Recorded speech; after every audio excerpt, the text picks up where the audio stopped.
शुक्रवार का व्रत उठाएं, संतोषी माता की शरण में आएं, गुड़ और चने का भोग लगाएं, जीवन में सदा ही सुख पाएं।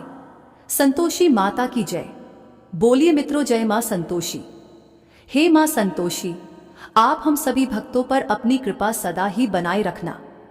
तो चलिए प्रिय माताओं, बहनों, देवियों, संतोषी माता के चरण कमलों का ध्यान करते हुए सुनते हैं शुक्रवार व्रत की बहुत ही सुंदर कथा। प्राचीन समय की बात है। एक गांव में एक बुढ़िया रहा करती थी। उस बुढ़िया के 7 पुत्र थे। 6 कमाने वाले थे और एक पुत्र कमाता नहीं था। उसके 7 बेटों की शादी हो चुकी थी और सबसे छोटे वाले बेटे की शादी एक अति गुणवान और सुशील कन्या के साथ संपन्न हुई थी। बुढ़िया अपने 6 बहुओं बेटों को बहुत प्यार करती थी, लेकिन अपने 7वें पुत्र का विवाह होने के बाद अपनी सबसे छोटी बहू से घर के सारे काम करवाती, पर उसे ठीक से खाना भी नहीं देती थी। यह सब बुढ़िया का 7वां बेटा देखता, पर अपनी मां से कुछ भी नहीं कह पाता था, जिस कारण उसकी बहू दिन भर काम में लगी रहती थी। वो उपले थापती, रोटी रसोई करती, बर्तन साफ करती, कपड़े धोती और इसी में उसका सारा समय बीत जाता था। बुढ़िया भी अपने 6 बेटों की रसोई बनाती और उन्हें अच्छा भोजन कराती, और पीछे से जो कुछ जूठन बचता सो 7वें बेटे को उठाकर दे देती थी। बुढ़िया का 7वां बेटा बड़ा ही भोला भाला था। वो अपने मन में किसी भी प्रकार का कोई गलत विचार नहीं करता था। एक दिन वो लड़का अपनी बहू से बोला, देखो प्रिया, मेरी माता का मुझ पर कितना प्यार है। ये सुनकर उसकी पत्नी बोली, क्यों नहीं, आपकी माता का आप पर बहुत प्यार है कि सबका बचा हुआ जूठन तुमको खिलाती है। वह बोला, भला ऐसा भी कहीं हो सकता है? मेरी माँ ऐसा कभी नहीं कर सकती।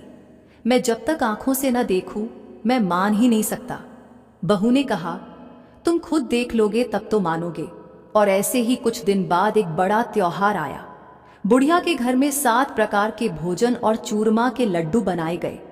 बुढ़िया का 7वां बेटा अपनी पत्नी की बात को जांचने के लिए सिर दर्द का बहाना करने लगा और एक पतला कपड़ा सिर पर ओढ़कर रसोई घर के पास ही लेट गया। अब तो लड़का कपड़े में से सब देखता रहा कि आखिर क्या हो रहा है। जब 6 भाई भोजन करने आए तो उसने देखा कि मां ने उनके लिए सुंदर सुंदर आसन बिछाए हैं, 7 प्रकार की रसोई परोसी है और हर बेटे को आग्रह करके जिमाती है कि खा ले बेटा। 7वां बेटा कपड़े के पीछे ये सब देख रहा था। 6 भाई भोजन करके उठे तब बुढ़िया ने उनकी झूठी थालियों में से लड्डुओं के टुकड़ों को उठाया और एक लड्डू बना दिया। जूठन साफ कर बुढ़िया ने 7वें बेटे को पुकारा कि उठो बेटा, 6 भाई भोजन कर गए, अब तू ही बाकी है, उठना कब खाएगा? यह सब देखकर 7वां बेटा कहने लगा, मां मुझे भोजन नहीं करना, मैं धन कमाने के लिए परदेश जा रहा हूं। मां को बेटे की बात पसंद आ गई कि बेटा परदेश जाएगा तो बहुत सारा धन कमा कर लाएगा। बुढ़िया ने अपने बेटे को जाने की आज्ञा दे दी और कहा कि कल जाता हो तो आज ही जा। वह बोला, हाँ हाँ, आज ही जा रहा हूं। यह कहकर वह घर से निकल गया। चलते समय उसे अपनी पत्नी की याद आई। वह गौशाला में उपले थाप रही थी। वहीं पर जाकर वो अपनी पत्नी से बोला, हम जावे हैं परदेश को, आगे सो कुछ काल, तुम रहियो संतोष से, धर्म आपनो पाल। वह बोली, जाओ पिया आनंद से, हमरु सोच हटाए, राम भरोसे हम रहे, ईश्वर तुम्हें सहाय। पत्नी बोली, देय निशानी आपनी, देख धरू मैं धीर, सुधि हमरी मति बिसारियो, रखियो मन गंभीर। वो बोला कि मेरे पास तुम्हें देने के लिए तो कुछ भी नहीं है, बस यह एक अंगूठी है, सो ले लो और अपनी कुछ निशानी मुझे भी दे दो। वह बोली, मेरे पास आपको देने के लिए क्या है? इतना कहकर वह पति के चरणों में गिरकर रोने लगी। इससे पति के जूतों पर गोबर से सने हाथों से छाप बन गई। वह घर से चल दिया और कई दिनों तक चलता रहा और चलते चलते वो एक दूर देश में जा पहुंचा। वहां पर एक बड़े साहूकार की दुकान थी। वहां जाकर वो कहने लगा, सेठ जी, मुझे धन की बहुत आवश्यकता है, मुझे आप नौकरी पर रख लो। साहूकार को भी काम के लिए एक व्यक्ति की जरूरत थी, तो वह बोला कि ठीक है, रह जाओ। लड़के ने पूछा कि साहूकार जी वेतन क्या दोगे? साहूकार ने कहा, तुम्हारा काम देखकर दाम मिलेंगे। और ऐसा कहकर उसको साहूकार के यहाँ नौकरी मिल गई। वह रोज सवेरे 7 बजे से रात तक सेठ के पास नौकरी करने लगा। कुछ ही दिनों में वो लड़का दुकान का सारा लेन देन, हिसाब किताब, ग्राहकों को माल बेचना, सारा काम करने लगा। साहूकार के 7 से 8 नौकर थे। वे सब चक्कर खाने लगे कि यह तो बहुत होशियार बन गया है। सेठ ने भी लड़के का काम देखा और 3 महीने में ही उसे आधे मुनाफे का साझीदार बना लिया। इसी प्रकार से समय बीता और वह लड़का 12 वर्ष में ही नामी सेठ बन गया। अब तो मालिक सारा कारोबार उस पर छोड़कर बाहर चला गया। संतोषी माता व्रत कथा के अनुसार अब बहू पर क्या क्या बीत रही है सो आप सुनो। बेटे के जाने के बाद सास अपनी बहू को बहुत दुख देने लगी। सास सारी गृहस्थी का काम करवाकर बहू को लकड़ी लेने जंगल में भेज देती। इस बीच घर की रोटियों के आटे से जो भूसी निकलती उसकी रोटी बनाकर रख दी जाती और फूटे नारियल के खोपरे में पानी पीने के लिए दिया जाता। और इस तरह उस दुखियारी के दिन बीत रहे थे। पति के जाने बाद बहू पर सास के अत्याचार धीरे धीरे और ज्यादा बढ़ते चले गए। एक दिन बहू इस सब से दुखी होकर मंदिर चली गई। वहां उसने देखा कि बहुत सी स्त्रियां कोई पूजा कर रही थी। उसने स्त्रियों से उस व्रत के बारे में जानकारी ली तो वे बोली कि हम संतोषी माता का व्रत कर रही हैं। इससे जीवन के सभी प्रकार के कष्टों का नाश होता है और जीवन में सुख समृद्धि आती है। निपुत्र को पुत्र मिलता है, प्रीतम बाहर गया हो तो जल्दी अपने घर को आता है, कुंवारी कन्या को मनपसंद वर मिलता है, सब तरह की सुख शांति प्राप्त होती है और जो कुछ मन में कामना हो वे सब इस संतोषी माता की कृपा से पूरी हो जाती है। उन स्त्रियों ने उसे बताया कि शुक्रवार को नहा धोकर एक लोटे में शुद्ध जल ले, गुड़ चने का प्रसाद बना लेना तथा सच्चे मन से मां का पूजन करना। हर शुक्रवार को निराहार रहे, संतोषी मां की कथा कहना सुनना। इसके बीच व्रत का क्रम टूटे नहीं, सो लगातार इस नियम का पालन करना। साथ में कथा सुनने वाला कोई न मिले तो घी का दीपक जलाकर उसके आगे जल के पात्र को रखकर कथा कहना।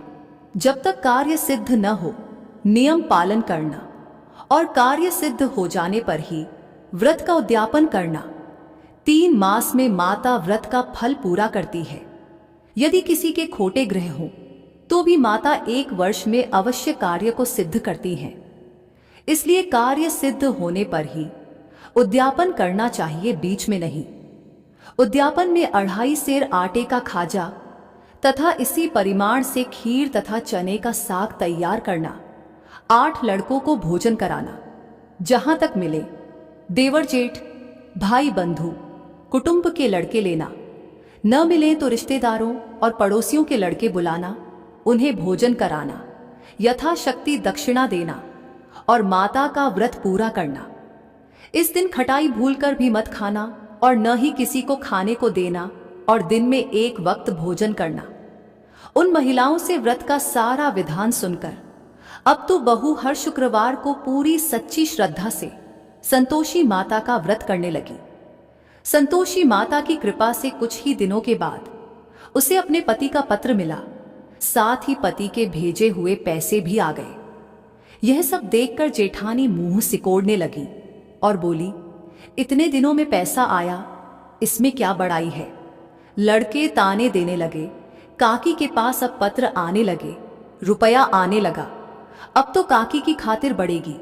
अब तो काकी बुलाने से भी नहीं बोलेगी।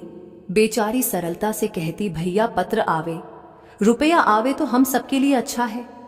ऐसा कहकर आंखों में आंसू भरकर संतोषी माता के मंदिर में आकर मातेश्वरी के चरणों में गिरकर रोने लगी और बोली कि माँ, मैंने तुमसे पैसा नहीं मांगा, मुझे पैसे से क्या काम है, मुझे तो अपने सुहाग से काम है। मैं तो अपने स्वामी के दर्शन और सेवा मांगती हूं। तब माता ने प्रसन्न होकर कहा, जा बेटी, तेरा स्वामी बहुत जल्दी तेरे पास आएगा। यह सुनकर वह खुशी से बावली हो गई और घर में जा काम करने लगी। अब संतोषी माँ विचार करने लगी कि इस भोली भाली पुत्री से मैंने कह तो दिया तेरा पति आएगा, पर कहां से। वह तो स्वप्न में भी इसे याद नहीं करता। उसे याद दिलाने मुझे जाना पड़ेगा।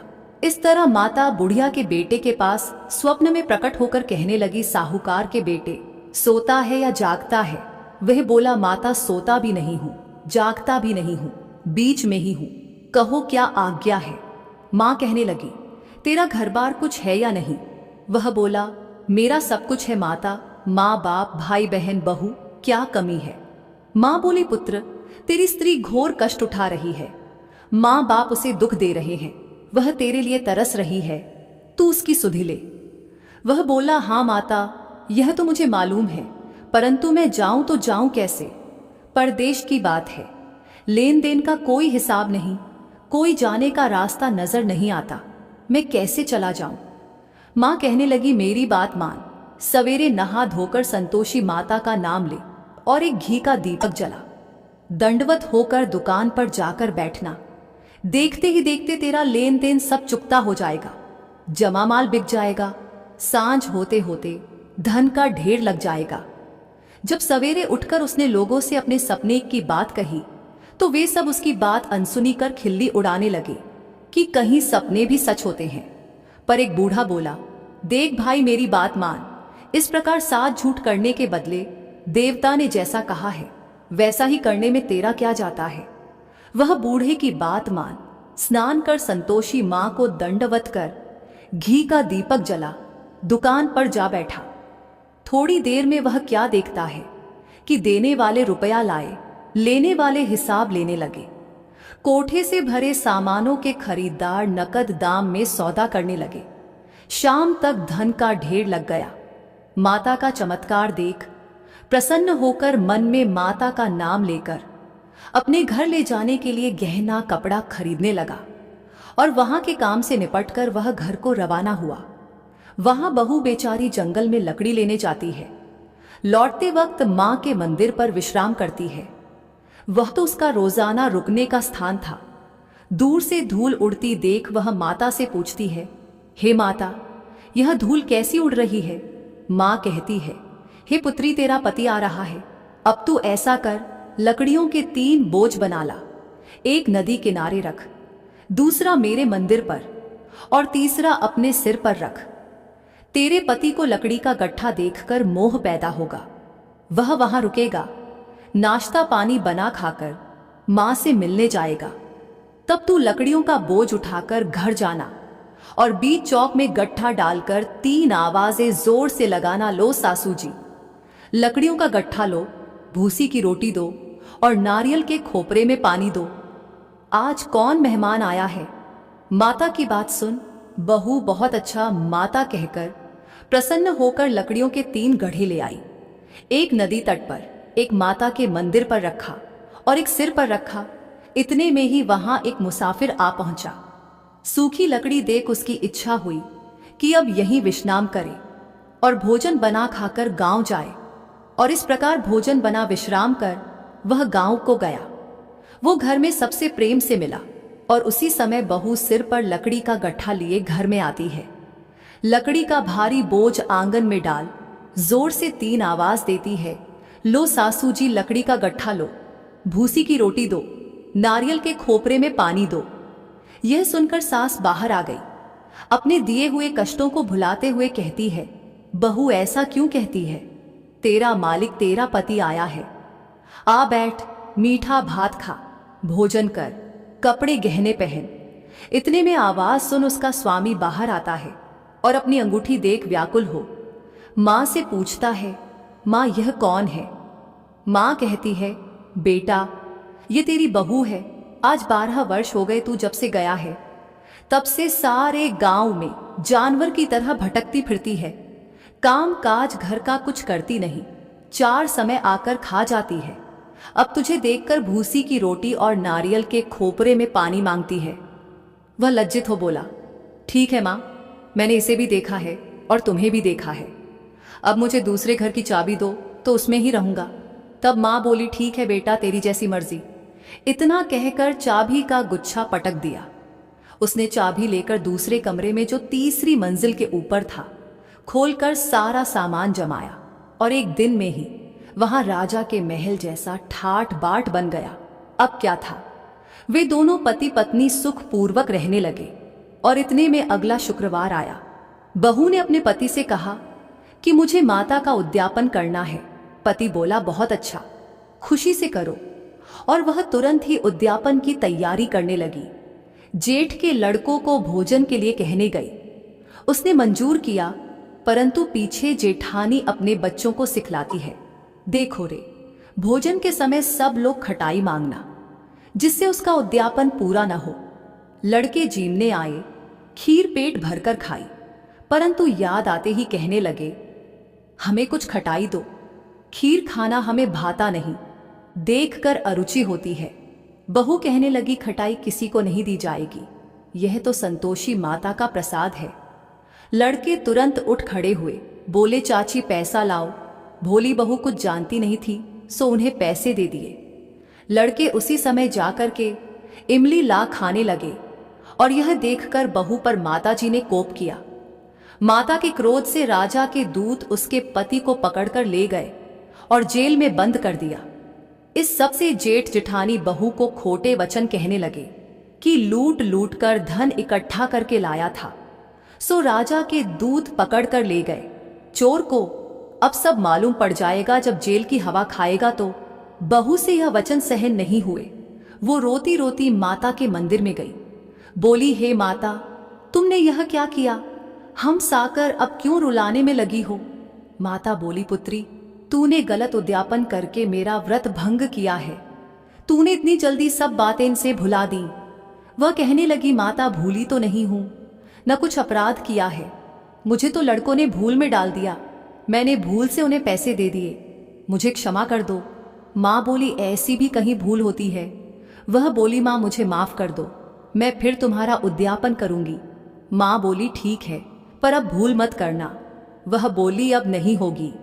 माँ बोली, जा पुत्री, तेरा पति तुझे रास्ते में ही आता मिलेगा।